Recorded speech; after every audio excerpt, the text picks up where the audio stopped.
How they toiled and sweated to get their hay in. But their efforts were rewarded, for the harvest was an even bigger success than they had hoped. Sometimes the work was hard. The implements had been designed for human beings and not for animals, and it was a great drawback that no animal was able to use any tool that involved standing on his hind legs. But the pigs were so clever that they could think of a way round every difficulty. As for the horses, they knew every inch of the field, and in fact understood the business of mowing and raking far better than Jones and his men had ever done. The pigs did not actually work, but directed and supervised the others. With their superior knowledge, it was natural that they should assume the leadership. Boxer and Clover would harness themselves to the cutter or the horse rake. No bits or reins were needed in these days, of course, and tramp steadily round and round the field, with a pig walking behind and calling out, "Gee up, comrade," or "Woe back, comrade," as the case might be. And every animal, down to the humblest, worked at turning the hay and gathering it. Even the ducks and hens toiled to and fro all day in the sun, carrying tiny wisps of hay in their beaks. In the end, they finished the harvest in 2 days less time than it had usually taken Jones and his men. Moreover, it was the biggest harvest that the farm had ever seen. There was no wastage whatever. The hens and ducks, with their sharp eyes, had gathered up the very last stalk, and not an animal on the farm had stolen so much as a mouthful.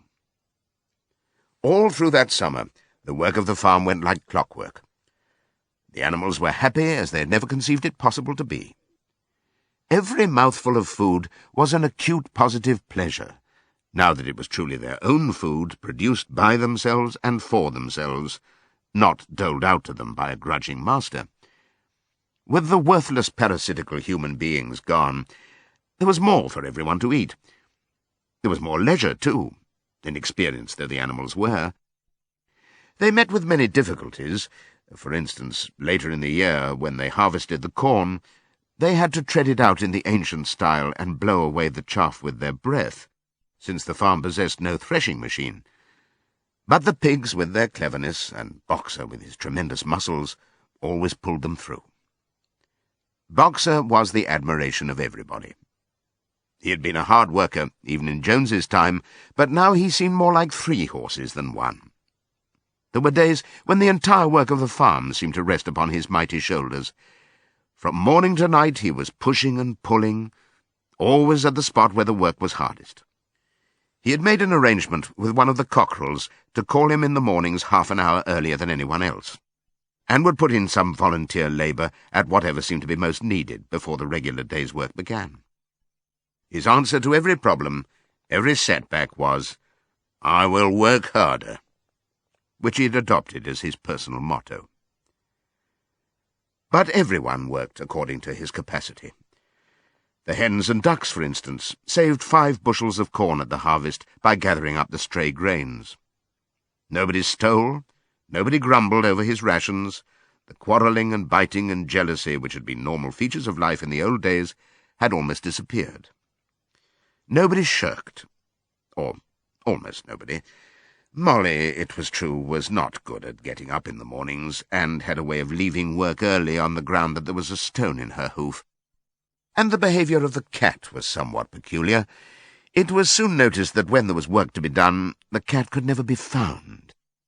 She would vanish for hours on end, and then reappear at meal times, or in the evening after work was over, as though nothing had happened. But she always made such excellent excuses and purred so affectionately that it was impossible not to believe in her good intentions. Old Benjamin the donkey seemed quite unchanged since the rebellion. He did his work in the same slow, obstinate way as he had done it in Jones's time, never shirking, and never volunteering for extra work either. About the rebellion and its results, he would express no opinion. When asked whether he was not happier now that Jones was gone, he would say only, "Donkeys live a long time. None of you has ever seen a dead donkey." And the others had to be content with this cryptic answer. On Sundays there was no work. Breakfast was an hour later than usual, and after breakfast there was a ceremony which was observed every week without fail. First came the hoisting of the flag. Snowball had found in the harness room an old green tablecloth of Mrs. Jones's, and had painted on it a hoof and a horn in white. This was run up the flagstaff in the farmhouse garden every Sunday morning. The flag was green, Snowball explained, to represent the green fields of England, while the hoof and horn signified the future republic of the animals which would arise when the human race had been finally overthrown. After the hoisting of the flag, all the animals trooped into the big barn for a general assembly, which was known as the meeting. Here the work of the coming week was planned out, and resolutions were put forward and debated. It was always the pigs who put forward the resolutions. The other animals understood how to vote, but could never think of any resolutions of their own. Snowball and Napoleon were by far the most active in the debates, but it was noticed that these two were never in agreement. Whatever suggestion either of them made, the other could be counted on to oppose it.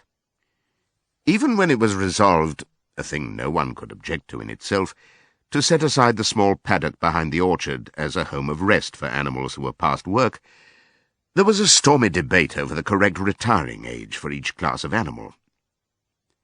The meeting always ended with the singing of Beasts of England, and the afternoon was given up to recreation. The pigs had set aside the harness room as a headquarters for themselves.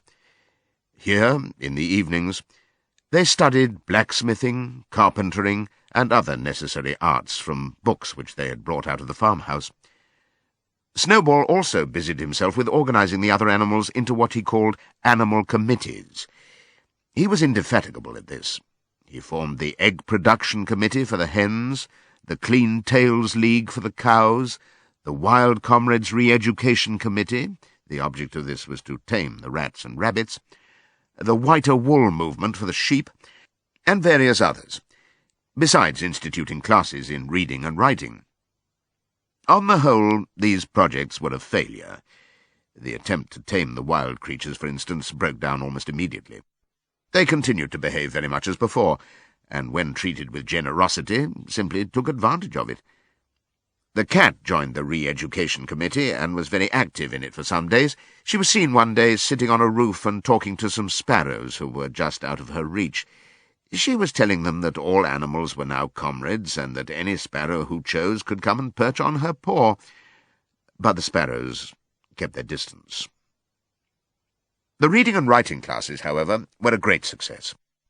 By the autumn, almost every animal on the farm was literate in some degree. As for the pigs, they could already read and write perfectly. The dogs learned to read fairly well, but were not interested in reading anything except the 7 Commandments. Muriel, the goat, could read somewhat better than the dogs, and sometimes used to read to the others in the evenings from scraps of newspaper which she found on the rubbish heap. Benjamin could read as well as any pig, but never exercised his faculty. So far as he knew, he said, there was nothing worth reading. Clover learned the whole alphabet, but could not put words together. Boxer could not get beyond the letter D. He would trace out A, B, C, D in the dust with his great hoof, and then would stand staring at the letters with his ears back, sometimes shaking his forelock, trying with all his might to remember what came next, and never succeeding. On several occasions, indeed, he did learn E, F, G, H, but by the time he knew them, it was always discovered that he had forgotten A, B, C, and D. Finally, he decided to be content with the first 4 letters, and used to write them out once or twice every day to refresh his memory. Molly refused to learn any but the 5 letters which spelt her own name. She would form these very neatly out of pieces of twig, and would then decorate them with a flower or two, and walk round them, admiring them. None of the other animals on the farm could get further than the letter A. It was also found that the stupider animals, such as the sheep, hens, and ducks, were unable to learn the 7 Commandments by heart. After much thought, Snowball declared that the 7 Commandments could in effect be reduced to a single maxim, namely, 4 legs good, 2 legs bad. This, he said, contained the essential principle of animalism. Whoever had thoroughly grasped it would be safe from human influences. The birds at first objected, since it seemed to them that they also had 2 legs, but Snowball proved to them that this was not so. "A bird's wing, comrades," he said, "is an organ of propulsion and not of manipulation. It should therefore be regarded as a leg. The distinguishing mark of man is the hand, the instrument with which he does all his mischief."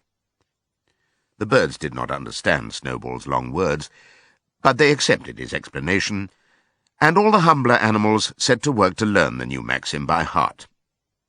4 legs good, 2 legs bad, was inscribed on the end wall of the barn, above the 7 commandments, and in bigger letters.